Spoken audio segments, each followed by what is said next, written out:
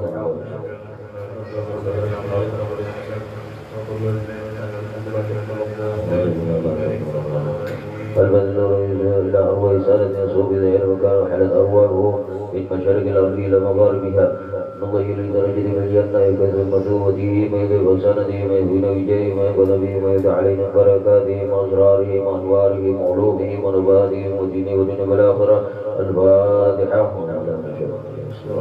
الحمد لله رب العالمين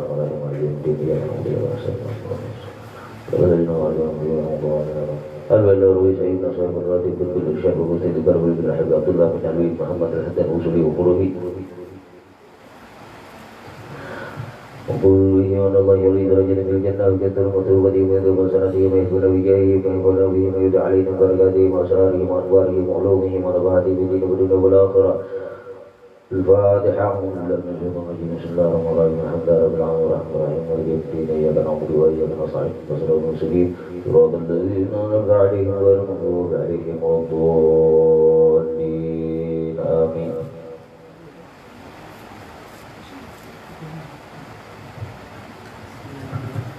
الفتح الأرواح كافة عباد الله الصالحين ووالدينا ومشايخنا في دين وجل الخوف علينا وعمة الأهل هذه البلدة من أهل لا إله إلا الله أجمعين وإلى أرواح الأموات المسلمين وأحياهم إلى يوم الدين أن الله يغفر لهم ويرحمهم ويفرق قلوب المسلمين ويرحمهم ويشفي مرضاهم ويمنع لهم على الهدى ويعالج ذات بينهم ويعالي عليهم خيارهم ويصرف عنهم شرارهم ويغفينا وإياهم شر الفتن والمحن والمؤذيين والمتعدين من قريب أو بعيد ويرهي أسعارهم ويبذل أمثارهم ويعطي كل سائل منا ومنكم سؤله على من يرضي الله ورسوله ويفتح علينا فتوح العارفين ويحكم لنا بالحسنى وفارج عنا بالخير واليقين والعافية وإلى هداية النبي محمد صلى الله عليه وسلم الفاتحة.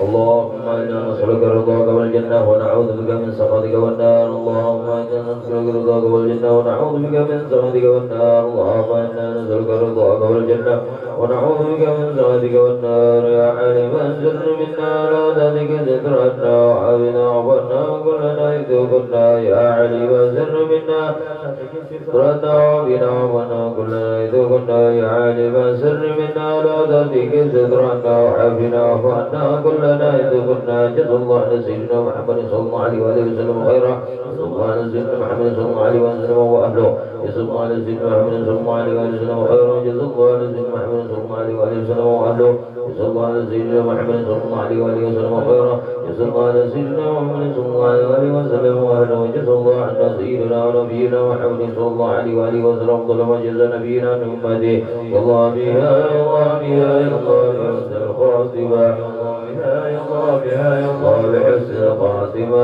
يا الله بها يا الله بها يا الله بحسن الخاتمة الفاتحة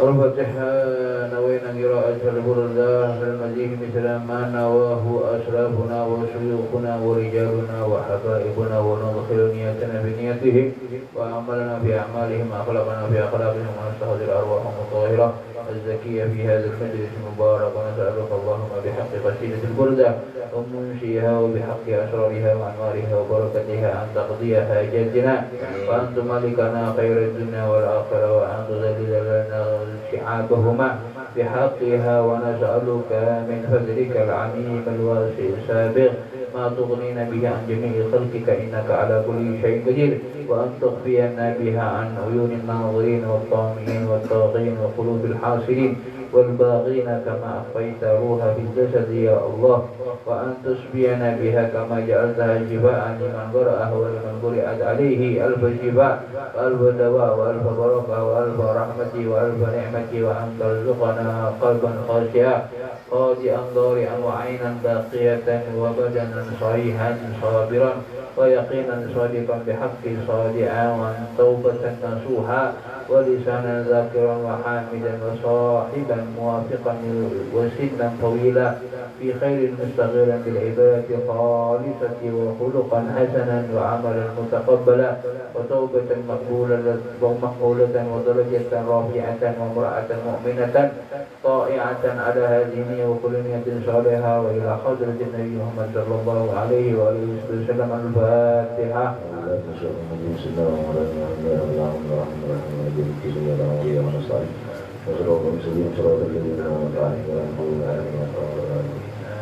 أعوذ بالله من الشيطان الرجيم. بسم الله الرحمن الرحيم. إن الله وملائكته يصلون على النبي يا أيها الذين آمنوا صلوا عليه وسلموا تسليما. اللهم صل وسلم وبارك عليه وعلى آله. بسم الله الرحمن الرحيم. الحمد لله منشئ خلقي من أدمي ثم الصلاة على المختار بالكدم. يا رب صل على من حل في الحرم محمد المصطفى من خص بالكرم. آمن تذكر جيران بذي سلم مدفن من جرى من مكلة بدم عن حبة الرحم تلقاء كاظمة وأومد البرق بالظلماء من إثم. فما لعينيك إن قلت اكتفاك متى وما لقلبك إن قلت استبك يهمي. أن يحسب الصب أن الحب منكتم وما بين منسجم منه ومضطرب. لولا الهوى لم ترك دمعا على قلل ولا أركت لذكر البين والعالم. فكيف تنكر حبا بعدما شهدت به عليك عذر الدمع والسبب. وأثبت الوجد خط عبرة وضنا مثل البهار على خديك والعلم. أكثر طيف من أهوى فأركني والحب يعترض اللذات بالألم. يا نائم في الزواجري معذرة مني إليك ولو أنصرت لم تلبي. عادتك حالي لا سر بمستتر عن الوشاة ولا داعي بمنعزم. ما حبتني من سلك لست أسمعه إن المحب عن الأذن في صنمي. إن اتهمت نسي الشيب في أذني والشيب أبعد في نزل عن التهم. مولاي صل وسلم دائما أبدا على حبيبك خير الخلق كلهم. اللهم صل وسلم وبارك عليه وعلى آله.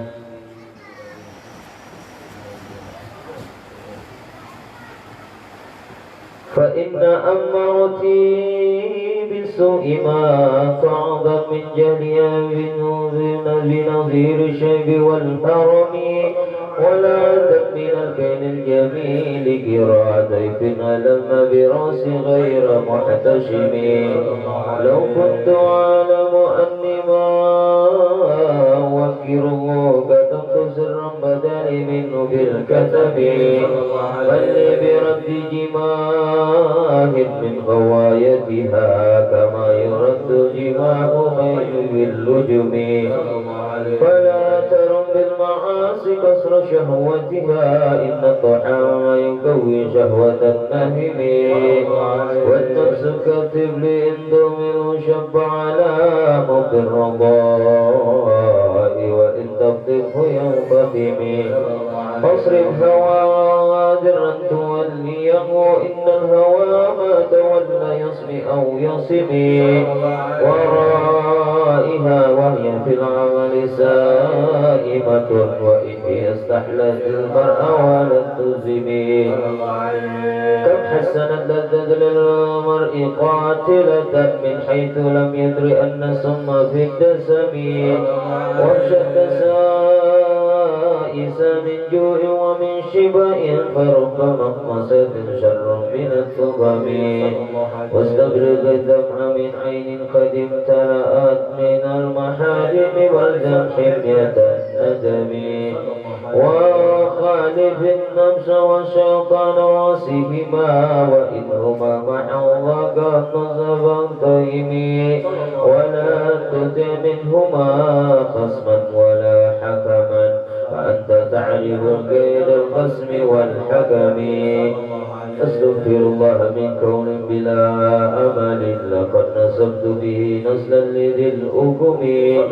أمرتك الخير لك ما تأمرت به وما استقمت فما قولي لك استقمي ولا تزودت قبل الموت نافلة ولم أصل سوى فرد ولم أزمي مولاي صل وسلم لمن أبدا على حبيبك خير الخلق كلهم اللهم صل وسلم وبارك عليه وعلى آله ظلمت سنة من أحيا الظلام إلى أن اشتكت كدى وضر من ورمي وشد من صغب نشأه وطوى تحت الحجارة كشم مترف الأدب وراودته الجبال شم من ذهب النفس فعرى أيام الشمم وأكدت ذنه فيها ضرورته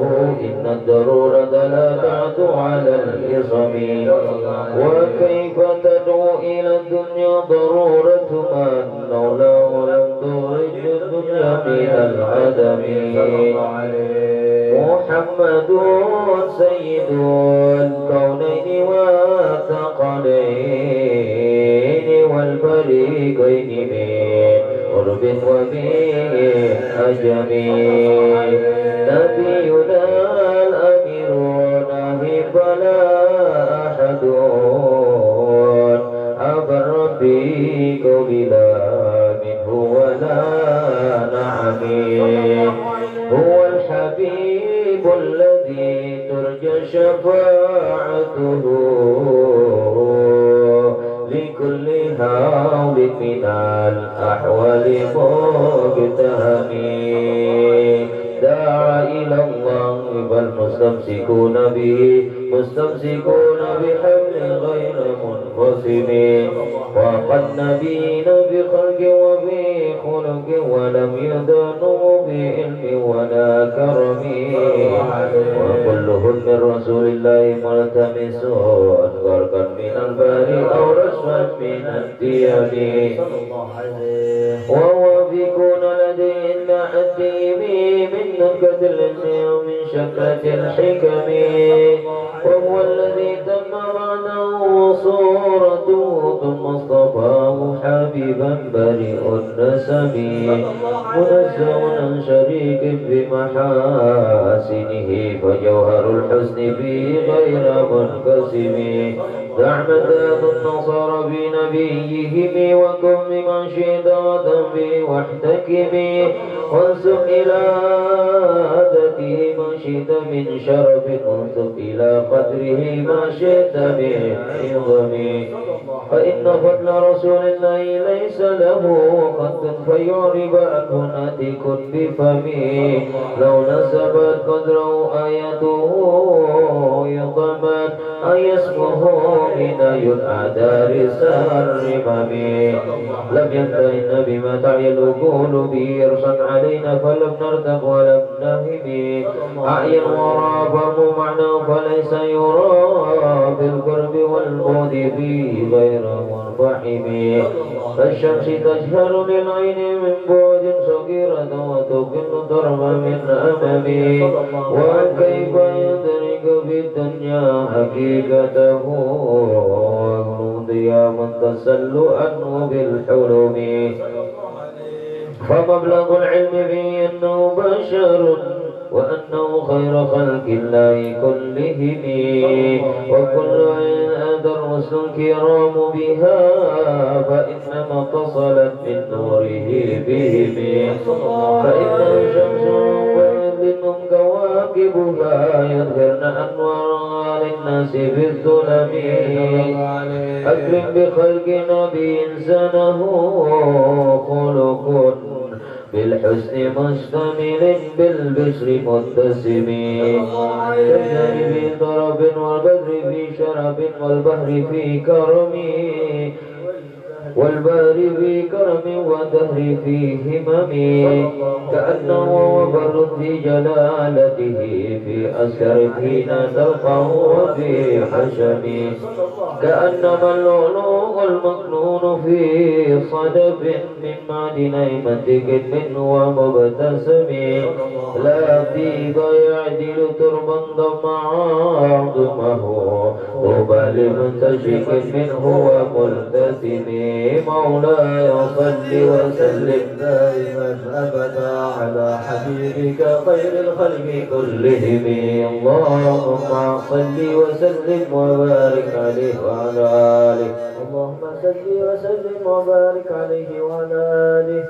أبان مولده عبد بعنصره طيب مبتدأ منه ومختتم يوم تفرس فيه الفرس أنهم قد أنذروا بحضور البؤس والنقم وبات إيوان كسرى وهو منصدع كشفيع أصحاب كسرى غير ملتئم والنار خامدة أنفاس من أسف عليه والنهر ساهل عين من سدم وساء سوت وتأغضت بحيرتها مرتواردها قد بالغيب حين ضمي كأن بالنار ما بالماء من بدل حزنا وبالماء ما بالنار من ضرم والجن تهتف والأنوار ساطعة والحق يظهر من معنى ومن كلم عم وصم فإعلان البشائر لم تسمع وطارقة الإنذار لم تشم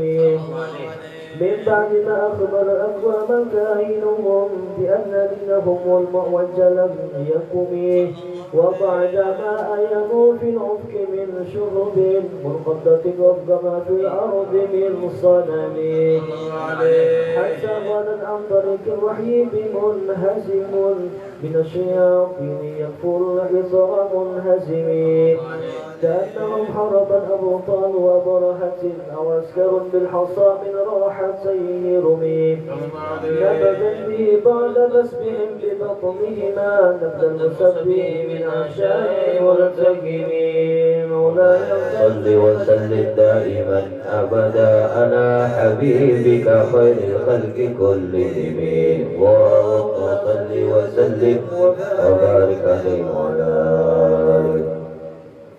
اللهم صل وسلم وبارك عليه وعلى آله. جاءت بدعوته الأشجار ساجدة تمشي إليه على ساج بلا قدم كأنما سطرت سطرا لما كتبت فروها من بدء الخط في اللقم مثل غمامة النصارى سائرة تقي حروة سن هجيرهما أقسمت بالقمر مشقي إن له من قلبه نسبة مبرورة القسم وما حوى الغار من خير ومن كرم وكل طرف من الكفار أنه عمي فالصدق في الغار والصديق لم يرما وهم يقولون ما بالغار من أبي ظن الحمام وظن العنكبوت على خير البرية لم تسد ولم تحمي وقاية الله أغنت عن مضاعفة من الدروع وأن آلد من الأطم ما سمن الدهر ضيما واستجرت به إلا وجدت الجبار منه لم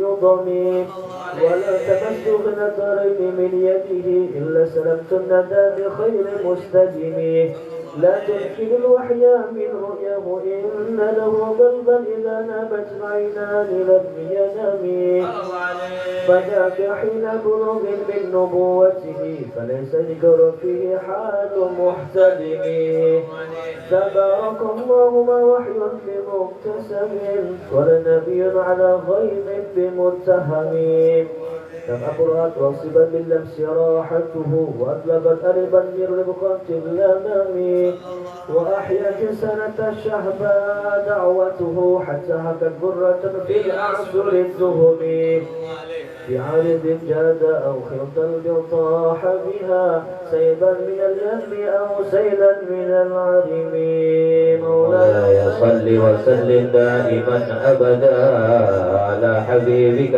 خير الخلق كلهم اللهم صل وسلم وبارك عليه وعلى آله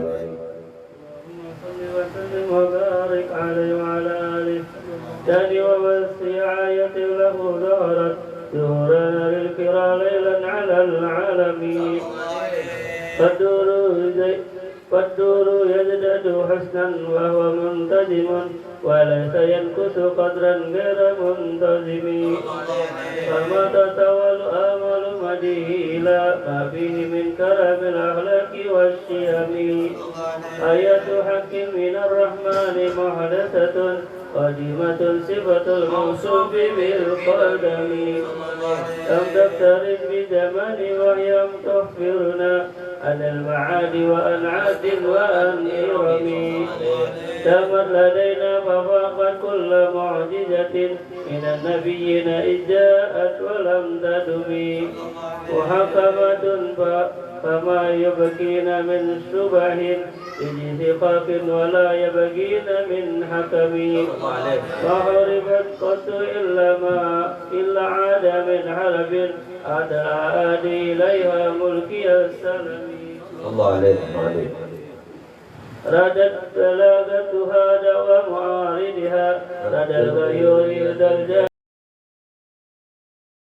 عن الحرم لها معان كموج البحر في مدد وفوق جوهره بالحسن والقيم ولا تؤد ولا تحصى عجائبها ولا تسم على الإكثار بالسام قرت بها عين قارها فقلت له لقد ظفرت بحبل الله فاعتصمي صلى الله عليه إن تتلها خفة من حرنا لبدا أتبعت خرجا من وردها الشبيب كأنها الحوض تبيض الوجوه به من الوساة وقد جاءوه كالحمم صلى الله عليه وكالصراط وكالميزان معدلة والكسر من غيرها من الناس لم يكن صلى الله عليه فتجبا لحسود راح ينكرها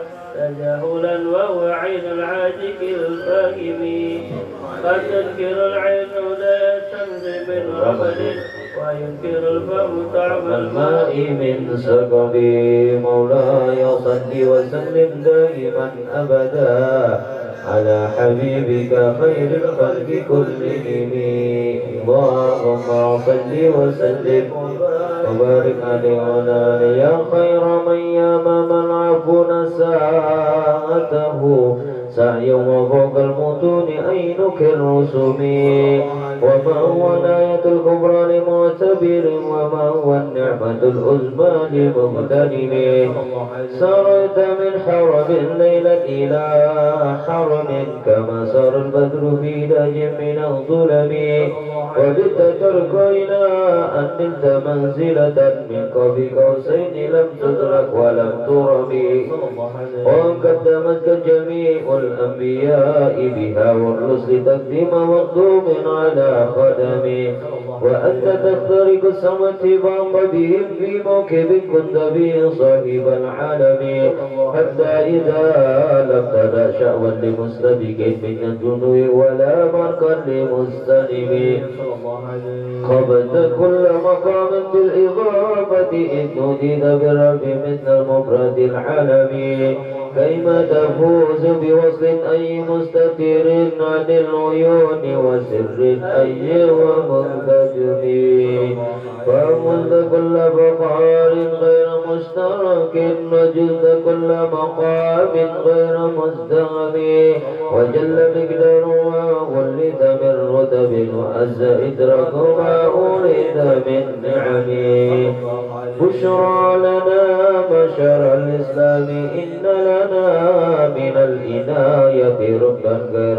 منهدم لما دعا الله داعنا لطاعته بأكرم الرسل كنا أكرم الأمم مولاي صل وسلم دائما أبدا على حبيبك خير الخلق كلهم اللهم صل وسلم وبارك عليه وعلى آله رعت قلوب الندام بلستي كنبأة أجبلت كفرا من الغنم ما زال يقوم في كل معترك حتى حكوا بالقنا لحما على وضمي ود الفرار فكانوا يلفتون به أسلع جال مع الإخوان والرحم قد الليالي ولا يدرون عدتها ما لم يكن ولا يواشر الحرم كأن مدين ضيف حل ساحتهم بكل كرم إلى لحم الإله قريب يجر بغل الغميس فوق سابحة يرمي بموج من الأوطار لملتقب من كل منتدب لله محتسب يسلو بمستسير للكفر مصطلب حتى غدت ملة الإسلام وهي بهم من بعد غربتها موصولة الرحم مكفولة أبدا منه بخير أب وخير بال فلم تعلم تيتم ولم تهب هم الجبال فسلم مصادمهم ماذا رأى منهم في كل مصطدم وسل هنينا وسل بدر وسل أهدا أصول حزب الله وماذا من الوهب المصير البيد قمرا بعدما وردت من العدا كل مسود من اللمم والكاتبين بزمر الخط ما تركت أقلامهم حرب جسم غير منعجم شائك السلاح لهم سيمة تميزهم والورد ينقذ بالسمان السلم تودي إليك إياه النصر نصرهم وتحسب الزهر في الأكمام كل كمين كأنه في ظهور الخيل مبتربا من شدة الحزم من شدة الحزم قالت قلوب العدا من باسهم فرقا وما تفرق بين البرم والبهم وما تكن برسول الله نصرته إن تلقى الرسل في أجمع تجمي ولن ترى من ولي غير منتصر به ولا من عدو غير منتصر أحل أمته بهر من الذي كالذي حل مع الأشبال في أجمي كم جدلت كلمة من جدل وكم وصم البرهان من خصم كافاك بالعلم في الأمي معجزة بالجاهلية وتأديب باليتم مولاي صل وسلم دائما أبدا على حبيبك خير الخلق كلهم اللهم صل على وبارك عليه وعلى آله اللهم صل وسلم وبارك عليه وعلى آله خلقته بمديه أستجير به ذنوب عبد مضى في الشرع والخزم إذ قلدني ما أخطب شاع وأقبه كأنني بهما حدي من النعم أطاف غير الصبا في الحالتين وما حصرت حصلت إلى على الأسام والندم فيا خسارة نفس في تجارتها تشتري الدين بالدنيا ولم تسمي ومن يبع أجلا منه بعاجله يبن له الغبن في بيع وفي سلم إن آتي ذنبا فما عهدي بمنتقد من النبي ولا حبلي بمنصرم فإنني ذمة منه بتسميتي محمدا وهو أوفى الخلق بالذمم إن لم يكن في معد آخذا بيدي فضلا وإلا فقل يا زلة القدم حاشاه أن يحرم الرجي مكارمه أو يرجع الجار منه غير محترم ومنذ ألزمت أفكاري مدائحه وجدته لخلاصي خير ملتزم ولن يفوت الغنى منه يدا تربت إن الحياة ينبت الأزهار في الأكم ولم أرد زهرة الدنيا التي اقتطفت يدا زهير بما أثنى على هرمي مولاي صل وسلم دائما أبدا على حبيبك خير الخلق كلهم اللهم صل وسلم وبارك عليه وعلى آله يا أكرم الخلق ما لمن ألوذ به سواك عند حلول الحديث العميم ولا يديك رسول الله جاءوك به إذا الكريم تجلى باسم منتقم فإن من جودك الدنيا وضرتها ومن علومك علم اللوح والقلم نفس لتستطيع من زلة عظمت إن الكبائر في الغفران كالأمم لأن رحمة ربي حين يقسمها تأتي على حسب العصيان بالقسم يا ربي واجعل رجائي غير منعكس لديك واجعل حسابي غير منقلب وارض بعبدك في دارين إن له صبرا فتدعوه الأهوال ينهزم وأذن للصلاة منك نائمة على النبي بمنهل ومنسجم مرنا الأدبات البني ريح صبا وأضرب الحسهاد العز بالنظم ثم الرضا عن أبي بكر وعن عمر وعن علي وعن عثمان الكرم والآل والصحب ثم التابعين لهم على التقى والتقى والهلم والكرم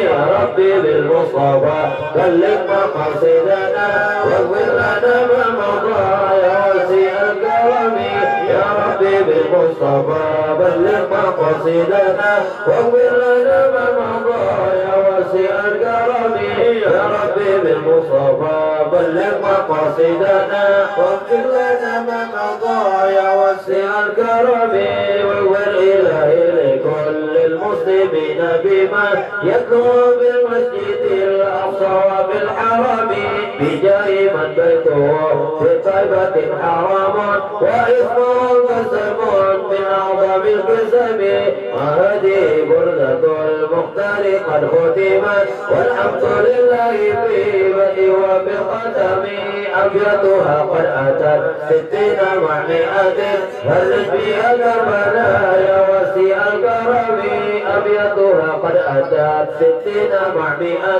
فرج بها كربنا يا وسيع الكرم أبيضها قد أتت 60 مع 100 فرج بها كربنا يا وسيع الكرم يا ربي واختم لقارئها وسامعها بحسن خاتمة يا منجي الأمم والمسلمين جميعا كلما تليت من تذكره عن بيد سلامي محمد أشرف العرب والعجم محمد خير من يمشي على قدمي محمد بسيط المعروف جميعهم محمد صاحب الإحسان والكرم محمد تاج رسل الله قاتمة محمد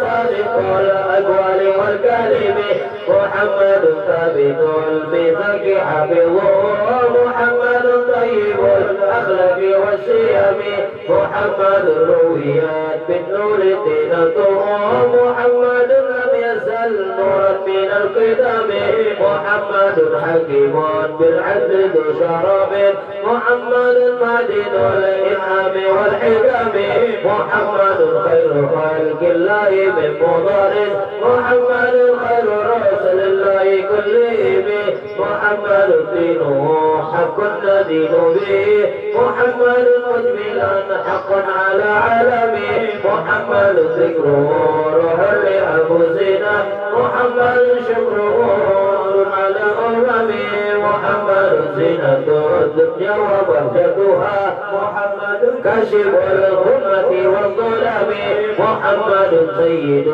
طابت مناكبه محمد صاغه الرحمن بالنعم محمد صفة البر وقيرته محمد طاهر وسائر التهم محمد ضاحك لضيف مكرمه محمد جاره والله لم يظلم محمد طابت الدنيا ببدنه محمد جاء بالآيات والحكم محمد المنقذ الناس شفيعنا محمد نوره الهادي من الظلم محمد قائم لله ذو همم محمد خاتم لرسل كلهم بسم الله الرحمن الرحيم يا ربي صل على المختار المضر والأنبياء وجميع الرسل ما ذكروا وصل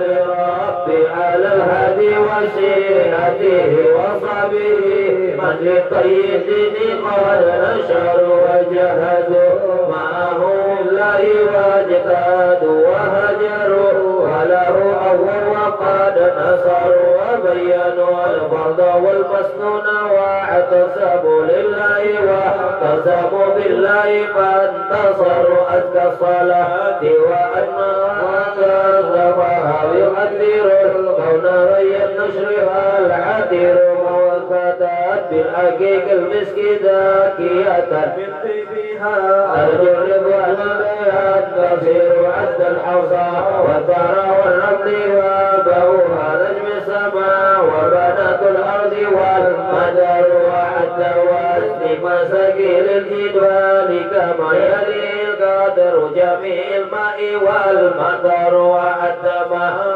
هوت الأشجار من ورق وكل حرف قد يتلى ولا تذر الوحش والطير والأمسك معنا من يليهم الجن والأفلاك والبشر والدر والنبل ما جميعهم بكذا والشر والصب والأريس والوبر وما أحاط به العلم محيط وما جرى به الخلق المأمور والقدر وعدنا مائك التي مننت بها على الخلائق مذكر ومذهشر وأنت بمقدار اسم الذي شرفت به النبيون والأفلاك والذكر وأنت ما كان في الأكوان يا سندي ولا يكون إلى أن تتمثل صور في كل طرفة عين يعرفون بها أهل السماوات والأرضين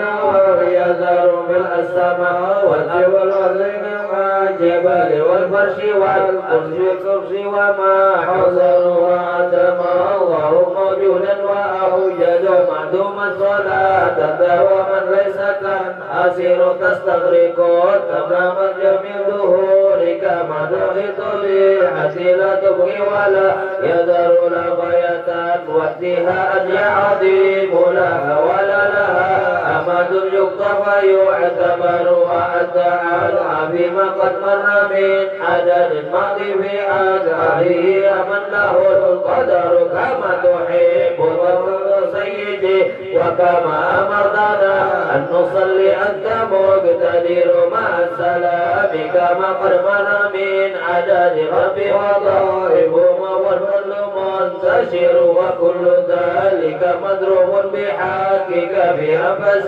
خلقك إن قلوا وإن كثروا يا ربي واغفر لقارئها وساميها والمسلمين جميعا أينما حضروا يا ربي واغفر لقارئها وساميها والمسلمين جميعا أينما حضروا يا ربي واغفر لقارئها وساميها والمسلمين جميعا أينما حضروا ووالدينا وأهلنا وجيرتنا وكلنا سيد للعفو مفتقر ومن أتيت ذنوبا لا عداد لا لكن عفوك لا يبقي ولا يذر ولا أغلق ما به أشغلني وقد أتى خبيئا والقلب منتظر أرجوك يا ربي بالدارين ترحمون بجاه من بيده سبح الحجر أرجوك يا ربي بالدارين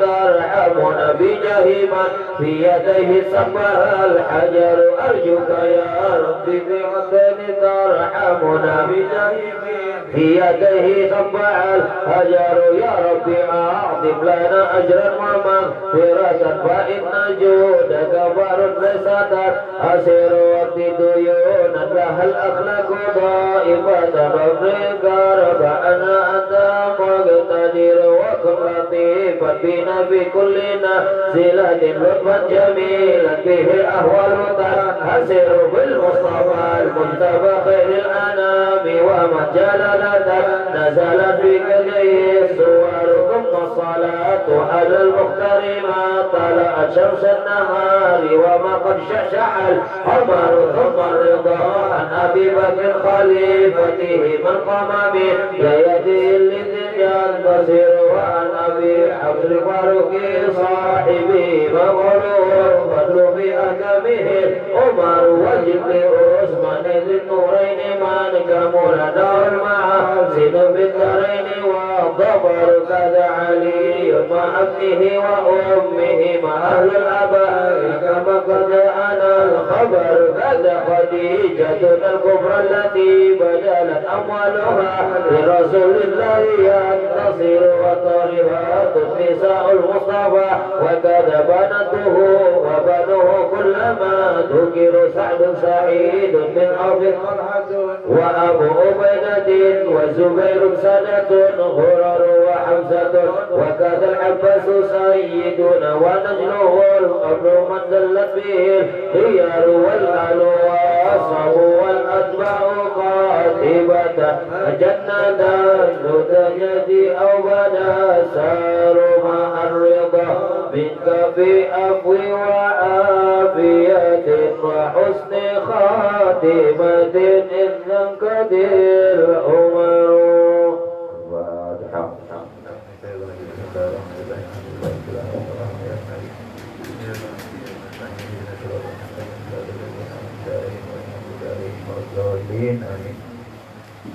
Bismillahirrahmanirrahim. Assalamualaikum warahmatullahi ta'ala wabarakatuh. Alhamdulillah.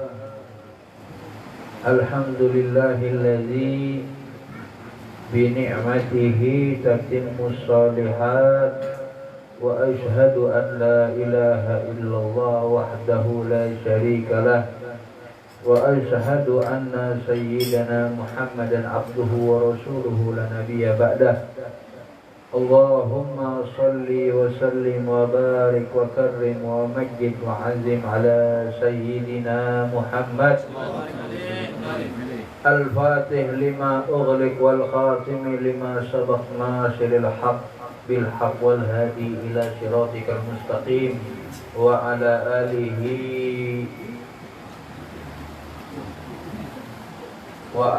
آله حق قدره ومقداره العظيم.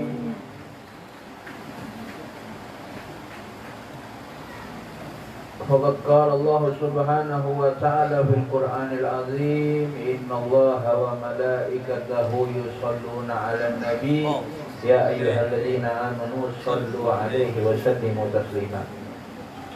Segala puji bagi Allah Subhanahu wa taala yang di malam hari ini Allah Subhanahu wa taala masih memberikan kepada kita kesempurnaan nikmatnya. Di antara nikmat yang terbesar adalah nikmat Islam.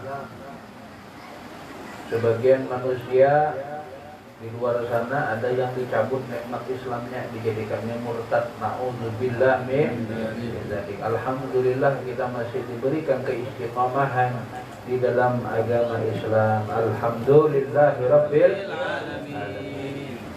Mudah-mudahan kita meninggal dalam keadaan Islam. Amin. Wala tamutunna illa wa antum muslimun.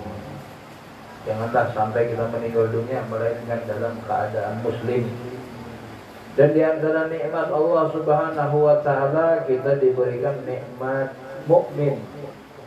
Ya, kita beriman kepada Allah. Beriman kita bahwasannya sholawat dan salam kita itu dijawab langsung oleh Nabi kita Muhammad Shallallahu Alaihi Wasallam.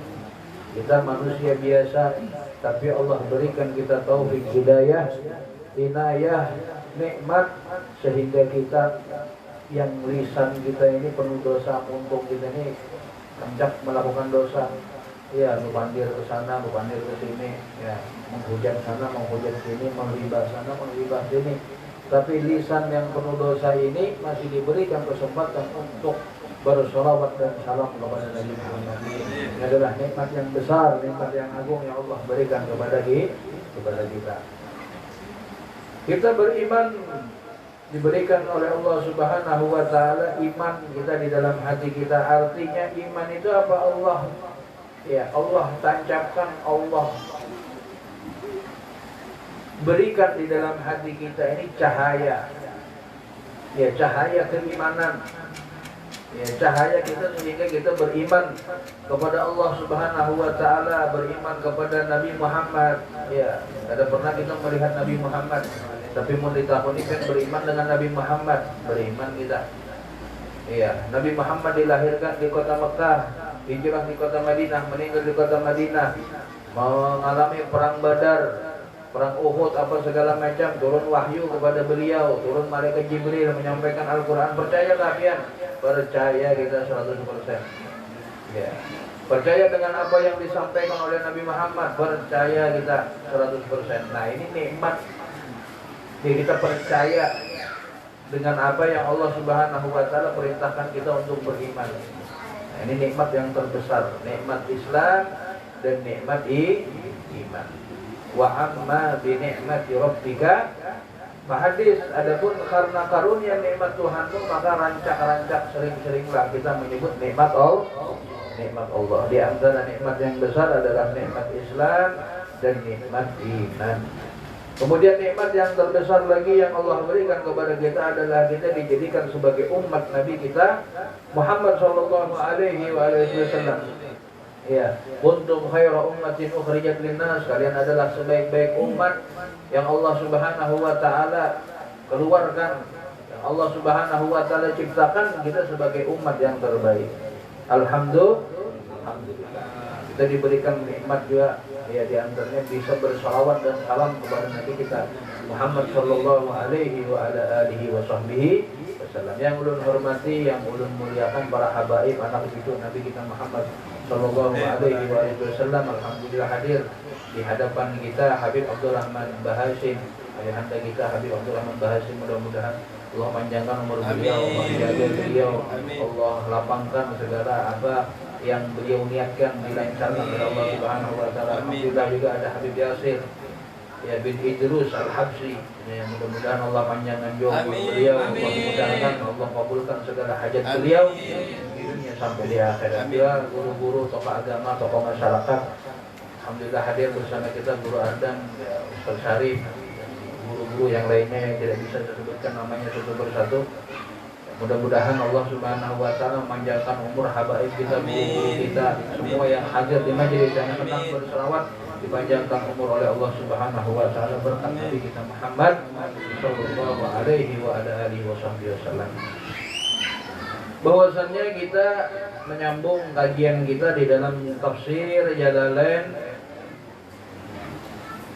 Ya, kemarin sudah surah wasyamsi ya, wasyamsi wa duhaha wal qamari idza talaha wan nahari idza jallaha wal laili idza yaghshaha.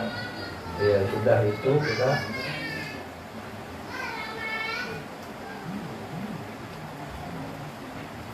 wal laili idza yaghsha, sudah kita wal laili idza yaghsha wa duha wal laili idza yaghsha.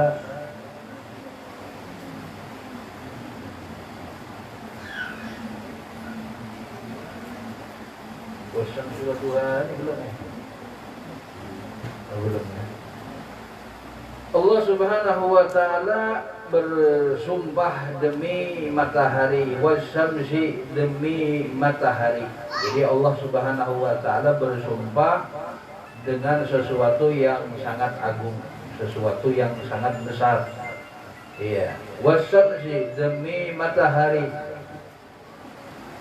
waduhaha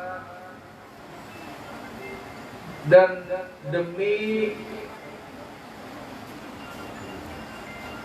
cahaya di pagi hari. Ya, ya ada sebagian menafsirkan waduhaha di waktu duha, ada yang menafsirkan waduhaha dan cahayanya. Jadi artinya apa? Di cahaya di pagi hari, demi matahari dan cahaya di pagi hari, yaitu dauha, yaitu cahaya matahari, demi cahaya matahari. Kada ada cahaya matahari kita kalang kabut kita, apalagi listrik kada ada, mati listrik, nah, sudah susah anak budawi kita yang hendak ke pasar, gelap kada ada cahaya matahari, maka susah kita untuk beraktivitas di siang hari. Maka Allah Subhanahu wa taala bersumpah wal syamsi demi matahari dan cahayanya, wal qamari dan demi bulan, idza talaha apabila mengiringi matahari. Jadi kalau sudah siang hari, nah di Samarinda siang hari, daerah lain di malam hari, ada terputarnya yang beriringan antara matahari dan bulan. Iya, masuk waktu, yaitu kalau kita kan ada 5 waktu sholat. Kayak apa cara mengetahui 5 waktu sholat?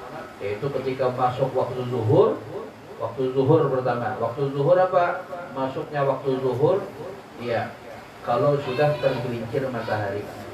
Jadi waktu istiwa itu matahari pas di atas kepala kita. Mungkin kita berdiri di jalanan, pas istiwa itu pas matahari di atas kepala kita, itu waktu istiwa.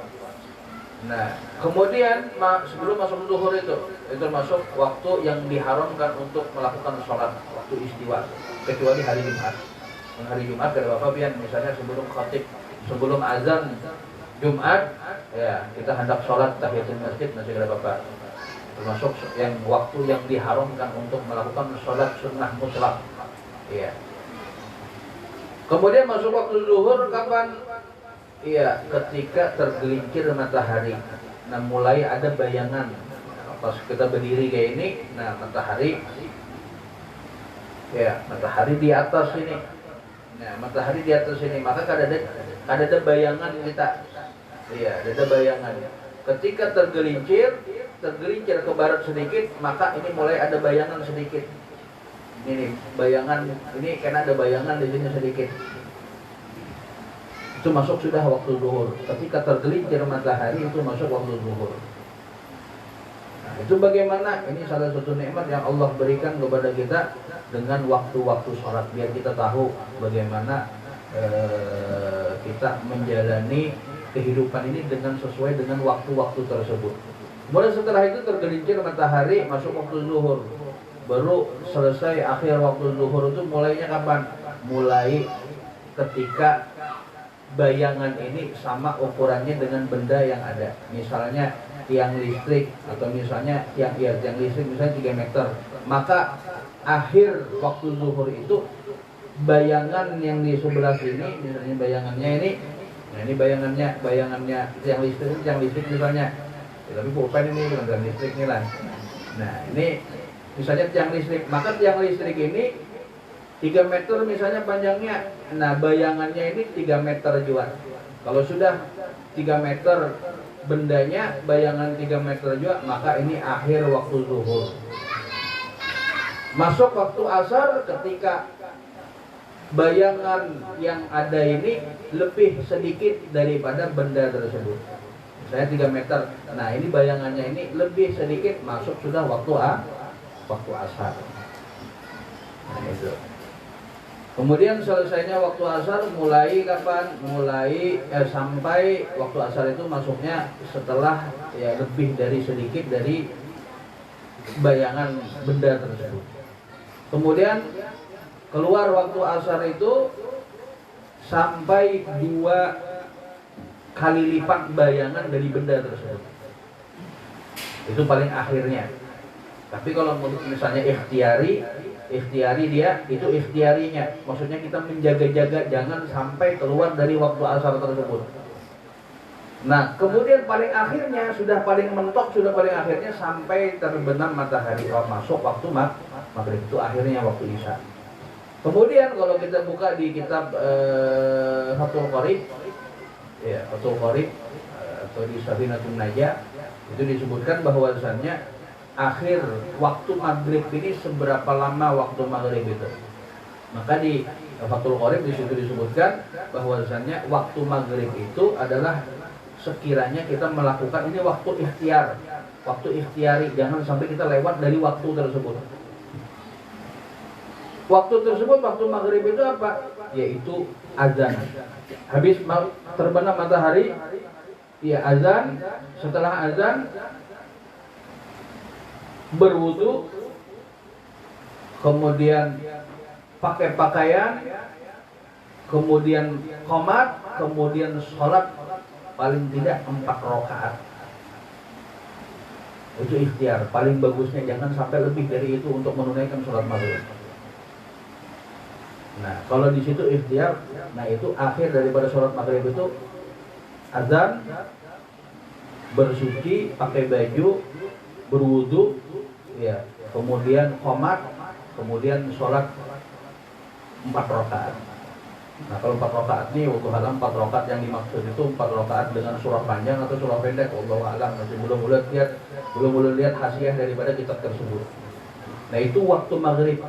Tapi itu ikhtiarnya. Tapi kalau sepengetahuan secara umumnya, masuknya waktu maghrib itu, masuknya waktu isya itu sudah hilangnya mega merah, ya mega merah aja.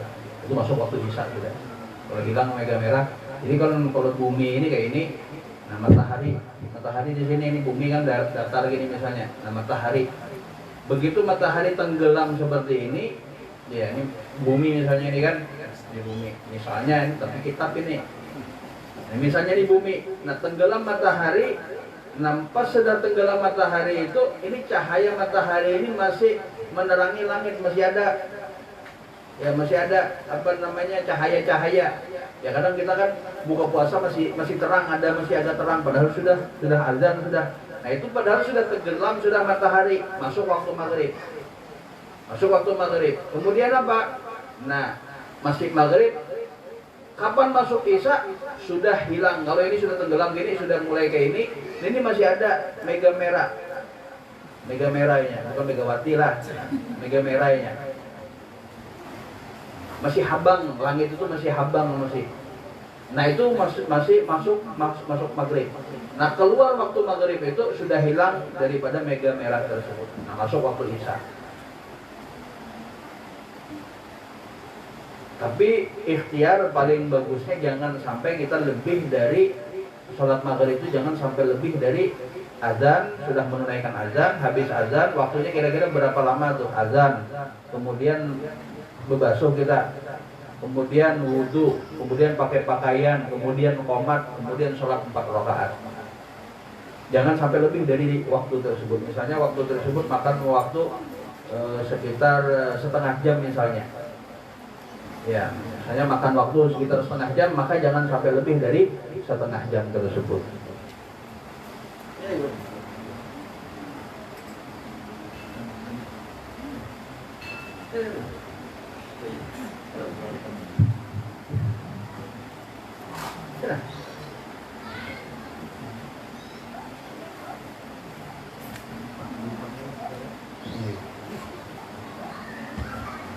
Kemudian masuk waktu Isya. Nah, setelah waktu Isya, akhir waktu Isya itu adalah sampai sepertiga malam. Itu waktu ikhtiari. Waktu ikhtiari ini waktu yang kita berhati-hati. Jangan sampai keluar dari waktu ikhtiar. Kalau sudah keluar lewat dari waktu ikhtiar itu kada apa-apa, kada apa-apa. Itu batas paling. Jadi waktu sholat itu ada waktu yang paling bagus, ada yang waktu yang biasa saja, ada yang waktu yang mepet, dan ada yang waktu yang haram sudah. Kalau lewat dari itu, maka dosa hukumnya.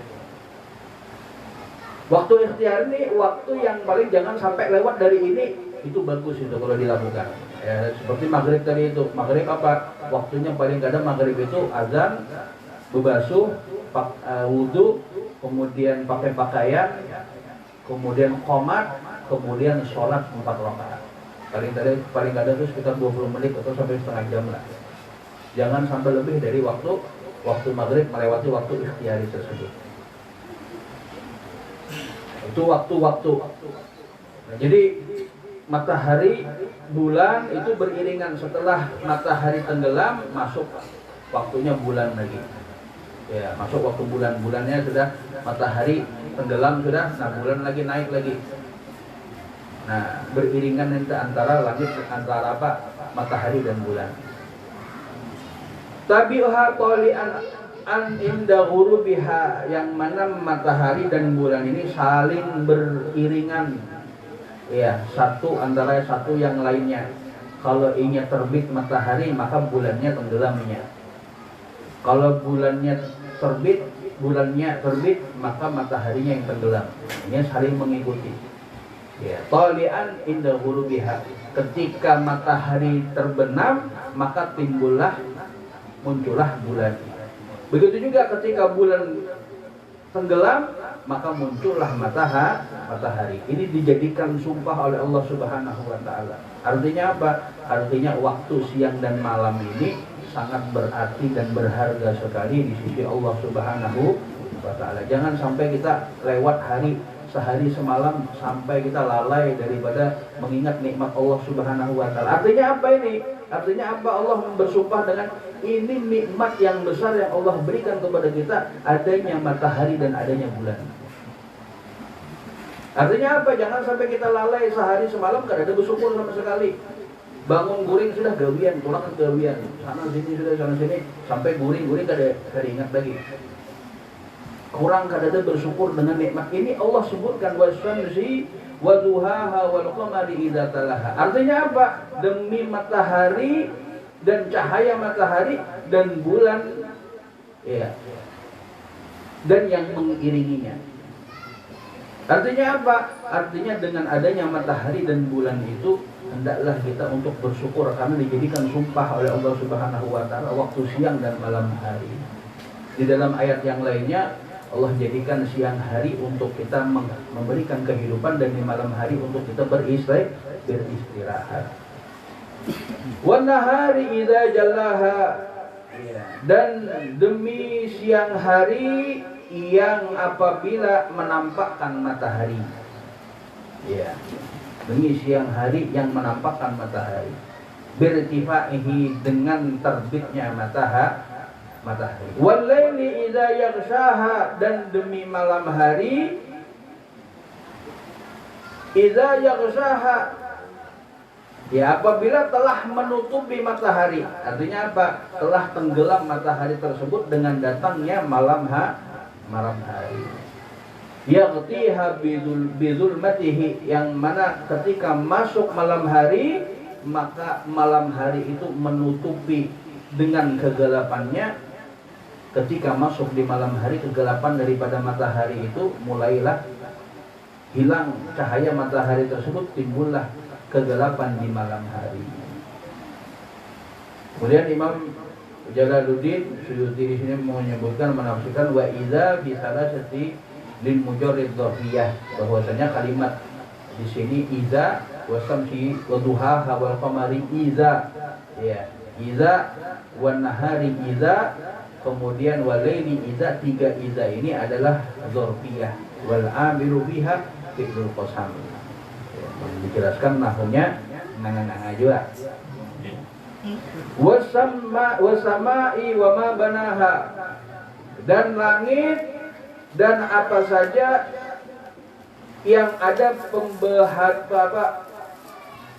apa saja pembendaharaan di langit, apa saja yang ada di langit. Wallahu a'lam, apa saja yang ada di langit, kita kada pernah ke langit. Yang jelas Allah Subhanahu wa taala bersumpah demi langit dan apa saja pembendaharaan ada yang ada di langit. Wal ardi wa ma tahaha, ya. Dan demi bumi dan penghamparannya. Ya, maksudnya kita secara tidak langsung diajak oleh Allah Subhanahu wa taala berpikir. Kita baru urusan corona ini bakalan kabut, kita benda yang halus gitu. Kita kurang berpikir dengan ciptaan Allah yang lebih besar daripada corona, yang lebih besar dari diri kita ini. Nah, di sini dari firman-firman Allah, dari ayat-ayat Allah Subhanahu wa taala mengajak kita untuk lebih luas pemikiran kita bahwasanya ciptaan Allah ada yang lebih ganal daripada corona tersebut. Yaitu langit demi bumi yang Allah hamparkan bumi ini. Kemudian apa? Basatoha, yaitu Allah bentangkan bumi tersebut. Wan nafsi, dan demi jiwa semua jiwa yang ada. Bimakna nufus. Wan nafsi di sini kan isim mufrad, tapi arti daripada firman Allah Subhanahu wa taala ini isim jamak. Artinya apa? Wan nafsi itu isim mufrad, itu kalau kita belajar nahwu itu isim mufrad itu isim yang menunjukkan satu benda, satu bilangan. Tapi kalau isim jamak itu menunjukkan 3 atau lebih. Tapi dimaksudkan di sini wan nafsi demi jiwa mufrad, tapi maknanya adalah jamak, bukan mufrad. Wa ma sawaha, dan apa saja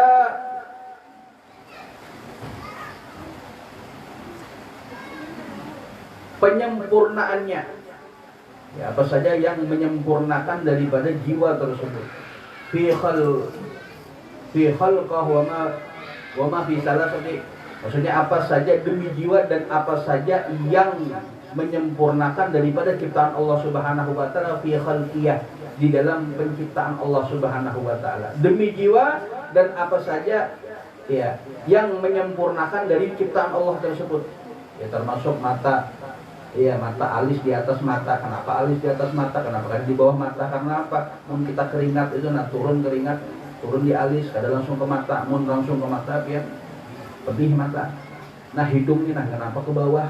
Demi ciptaan Allah ini yang Allah sempurnakan hidung lubangnya ke bawah. Mun pian ke atas ya, Pak. Mun mandi hujan kada hawa pian. Maka maskernya nutupnya ke muka. Subhanallah, Allah Subhanahu wa taala ciptakan lidah, habis gigi ada lidah. Mun kada ada bibir, mun kada ada bibir, ya. Wallahu a'lam. Allah demi ciptaan jiwa, demi jiwa dan apa yang menyempurnakan jiwa tersebut. Ya, ada batis, ya dua biji batis, ada tangan. Mun jari ini kada ada, tangan aja, ini aja hendak mengikut gelas kayak apa biar. Subhanallah, ciptaan Allah yang lebih dahsyat. Ya, sampai kita nih, kenapa ada ini virus corona itu untuk melalaikan kita dari mengingat nikmat-nikmat Allah yang lebih luas, yang lebih besar, yang lebih dahsyat daripada semua ciptaan Allah Subhanahu wa taala. Jadi Al-Qur'an ini wahyu mukjizat Nabi Muhammad SAW yang paling dahsyat. Kenapa? Karena setiap kalimatnya itu mengingatkan kita akan nikmat Allah, mengingatkan kita akan kejadian-kejadian para nabi-nabi dan rasul-rasul terdahulu. Ya, agar kita apa? Agar kita lebih berpikir, ya, dengan apa yang Allah Subhanahu wa taala ciptakan. Wa ma fi salasati masdariyah, dan kalimat ma di sini adalah, ya, isim masdar bimakna man. Diartikan dengan man. Ma di sini apa? Di sini seperti apa? Walidayah saja. Wasama'i wa ma banaha. Ma, kalimat ma sini wasama'i wa ma banaha. Ma di sini artinya apa? Artinya man. Kalau ma ini apa? Tapi kalau man artinya itu apa? Siapa? Artinya apa di sini? Wasama'i wa man banaha. Dan demi langit dan siapa yang menciptakan, yang membina daripada langit tersebut. Siapa? Yaitu Allah Subhanahu wa ta'ala. Yang menyempurnakan pembendaharaan yang ada di langit itu siapa? Yang menciptakan langit dan yang membendaharaan yang ada di bendahara langit itu siapa? Apa saja yang ada di langit, siapa yang menciptakannya? Yaitu Allah Subhanahu wa ta'ala. Kemudian wal ardi wa ma tahaha. Dan demi bumi, dan ma di sini artinya man, dan siapa yang menghamparkannya, yaitu Allah Subhanahu wa ta'ala. Kemudian di sini wan nafsi wa ma sawaha. Di sini ma artinya apa? Man, dan demi jiwa dan siapa yang menyempurnakan jiwa tersebut, yaitu Allah Subhanahu wa ta'ala. Fa alhamaha fujuraha wa taqwaha. Maka Allah Subhanahu wa ta'ala mengilhamkan, ya, fa alhamaha, maka Allah ilhamkan kepada setiap jiwa itu fujuraha wa taqwaha. Ya, setiap manusia itu Allah ilhamkan di dalam jiwa, di dalam bentuk tubuhnya itu, termasuk daripada orang yang fasik ataupun orang yang bertakwa kepada Allah Subhanahu wa ta'ala. Memang sudah diwahyukan. Artinya apa? Kita hadir di majelis seperti ini, itu memang ketentuan Allah Subhanahu wa ta'ala. Allah ilhamkan kepada jiwa dan tubuh kita itu untuk hadir di dalam majelis, yang mana dengan hadirnya kita di majelis seperti ini, di majelis di sini, di majelis Wadah Guru Rusdi, atau di majelis di Langgar Al-Wasilah, atau di Masjid Ar-Raudah, ya, kita menghadiri majelis itu ilham dari Allah Subhanahu wa ta'ala untuk mengangkat derajat kita di sisi Allah Subhanahu wa ta'ala, untuk memperbaiki kehidupan kita di dunia sampai di akhirat. Ya, kalau kita baca tadi di sholawat mudhoriyah itu sangat dahsyat sekali yang kita baca tadi itu. Ya, yang mana dengan bersolawat itu, ya, Allah Subhanahu wa ta'ala akan memudahkan segala urusan kita. Urusan kita itu akan dimudahkan karena berkat sholawat kepada Nabi Muhammad SAW. Masya Allah.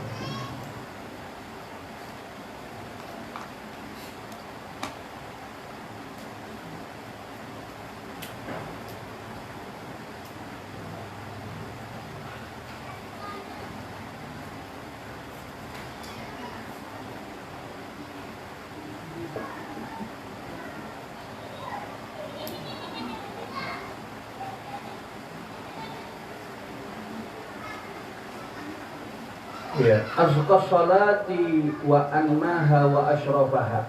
Ya, azqa, seindah-indahnya salawat itu, wa anmaha wa ashrafaha, dan yang indah dan yang memuliakannya salawat itu, yu'attiru, ya, maka akan menjadikan kehidupan kita ini senang, bahagia. Ya, seperti kalau kita mengutip dari firman Allah Subhanahu wa ta'ala, ala inna awliya Allah la khaufun alaihim wa lahum yahzanun. Bahwasanya para wali-wali Allah itu la khaufun alaihim, tidak ada rasa takut atas mereka, wa lahum yahzanun, dan mereka tidak akan merasakan kesedihan. Dan apa yang kita alami di majelis, kalau kita hadir majelis itu, kadang-kadang kita rasa takut dan kadang-kadang rasa kesumpekan.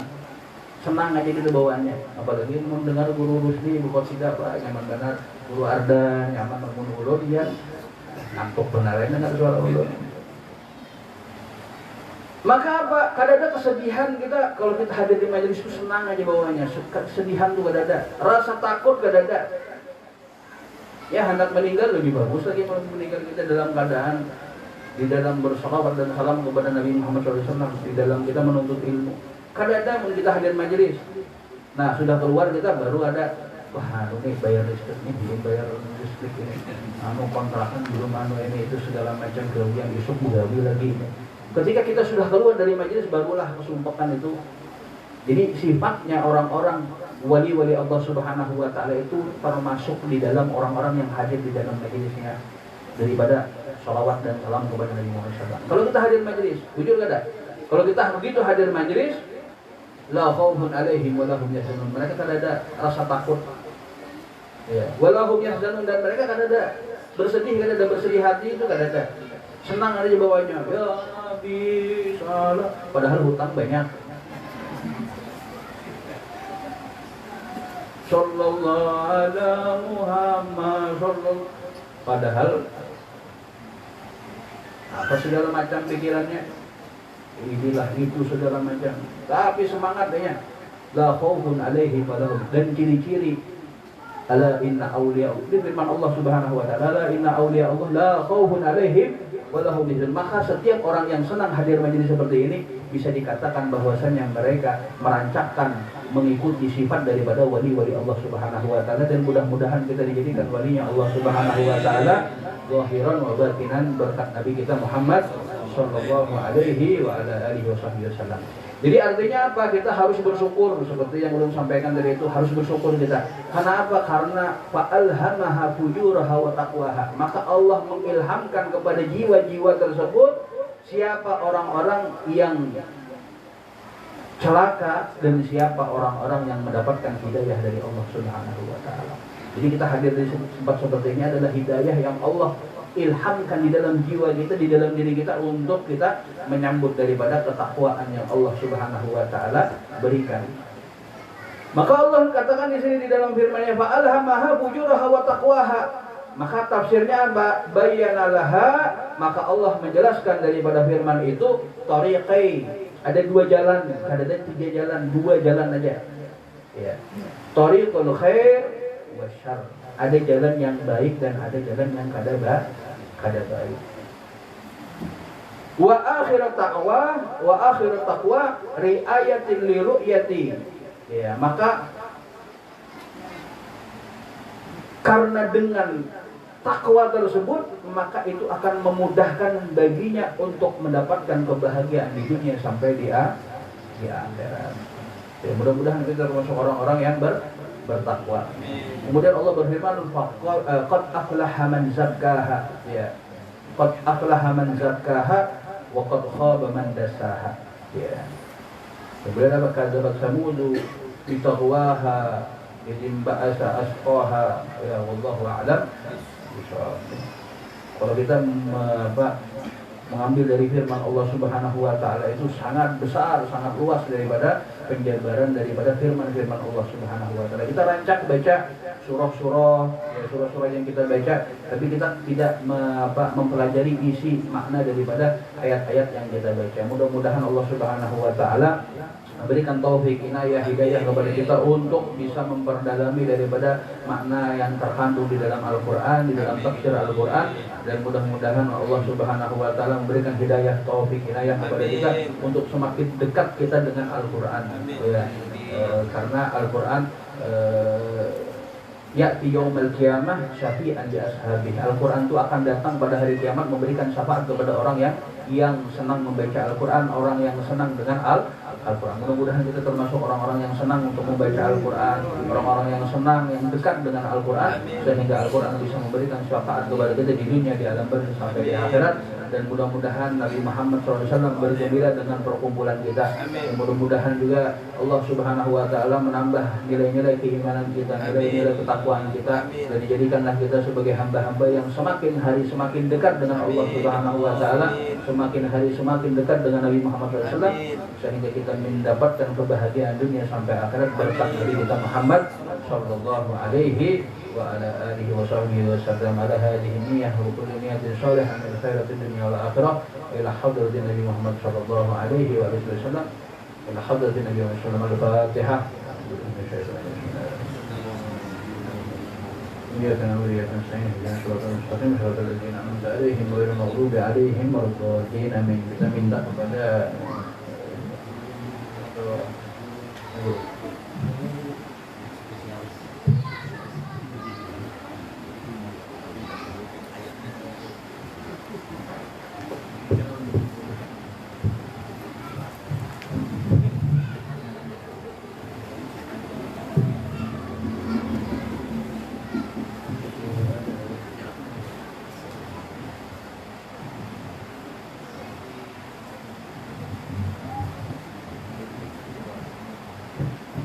Bismillahirrahmanirrahim. Alhamdulillahirrahmanirrahim. Sallallahu alaihi wasallam wa ala alihi wa ashabihi ajma'in.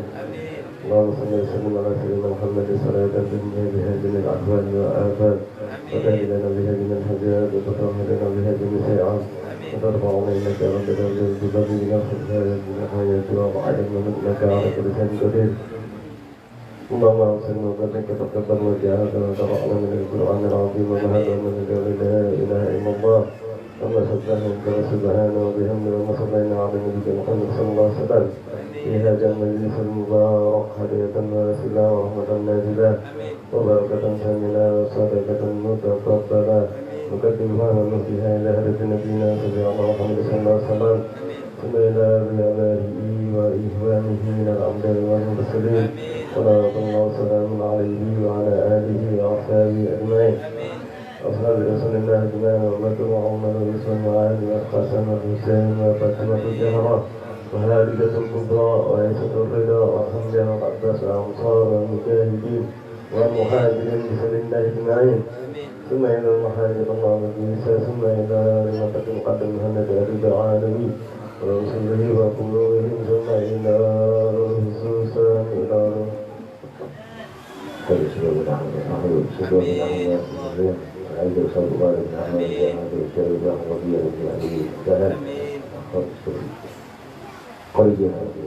Khadijah Izzah binti Abdullah bin Mustafa sebab anak itu Sari Abdullah bin Mustafa terus Sayyid Ahmad bin Mustafa alaihi Sayyid Salih bin Mustafa alaihi Sayyid Wahid Mah binti Mustafa alaihi Sayyid Habib Sayyid Bakar Abu Sayyid Wahid Sayyid Qayyim Abu Sayyid Sayyid alaihi Sayyid Bahjuri Sayyid alaihi Sayyid Jaya Khadijah binti Segawal itu Syarifah dan Syukurah Abu Bakar itu Syarifah Mengawal Abu Bakar itu Habib Hasan Muhammad Syarifah Al-Sama Muhammad bin Al-Ghazali Al Muhammad Turki bin Abi Asma'i Haji Anwati bin Haji Muhammad Abdul Halim Saleh Bajari Haji Amin bin Muhammad Abdul Khair Saleh Bajari Haji Ramdan Nur Haji Rahman Nur bin Haji Abdullah Haji Wahrul Wajri bin Haji Asri Haji Bakhrudin Wahab bin Haji Abdullah Haji Sahrani wa Iwahi Rizki Amalia binti Haji Wahrul Majri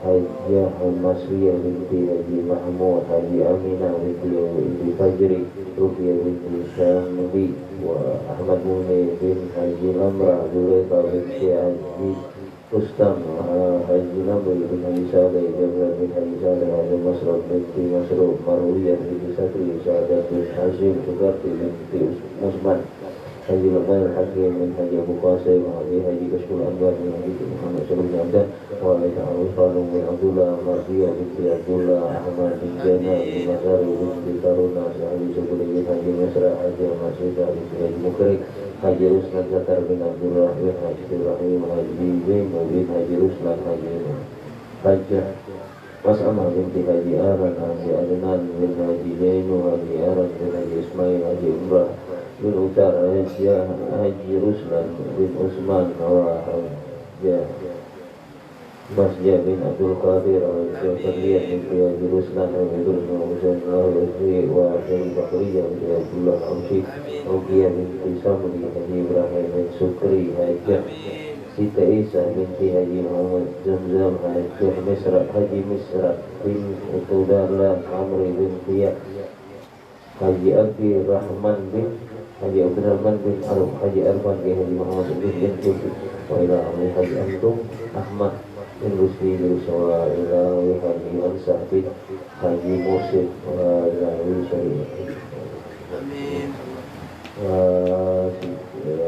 terus langsung saleh Haji Sulaiman bin Haji Abdurrahman wa ila awal Muhammad bin Haji Latifah wa Habiyah binti Haji Datuni wa Narwi Haji Musul Haji Ahrawiyah bin Haji Isa bin Hasan Subli Hasan bin Asad Haji Yurita binti Asra wa ila arwahi Haji Muhammad Haji Masrani bin Sabrani Muhammad Yani bin Haji Masrani Haji Nursiah binti Kardi wa Haji Yanur bin Haji Ridwan Musuli Puri wa ila awalina wa umahatina man hadirin bi rahmatin Rasulullah wa Ibrahim Allah على الله يريد درجة الجنة وأنفعنا بأسرارهم وأموالهم وعلومهم ونفعنا بالدين والدنيا Amin.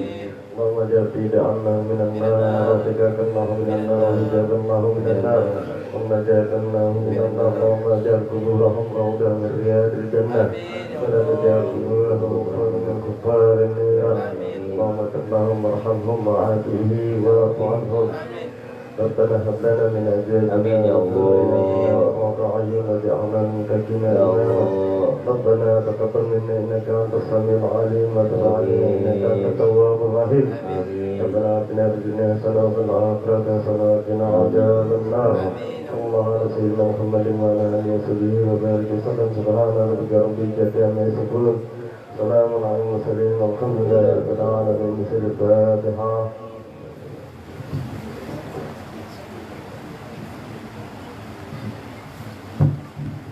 Amin.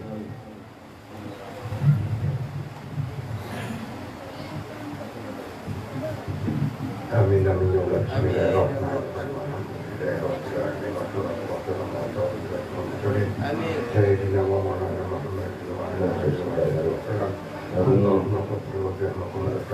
Amin. Amin.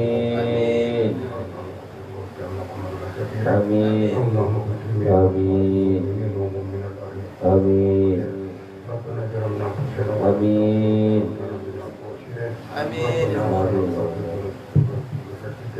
اللهم ربنا تقبل منا صلاتنا وقنا عذاب النار. آمين. اللهم إنا نسألك في كلمات جاهلة. Amin. Amin. ربنا لا تزغ قلوبنا بعد إذ هديتنا Amin. ربنا آتنا في الدنيا حسنة وفي الآخرة حسنة وقنا عذاب النار. محمد وعلى آله وصحبه أجمعين. اللهم صل على النبي والسلام على المرسلين والحمد لله. تقبل الله منكم ومنكم وتقبل يا كريم.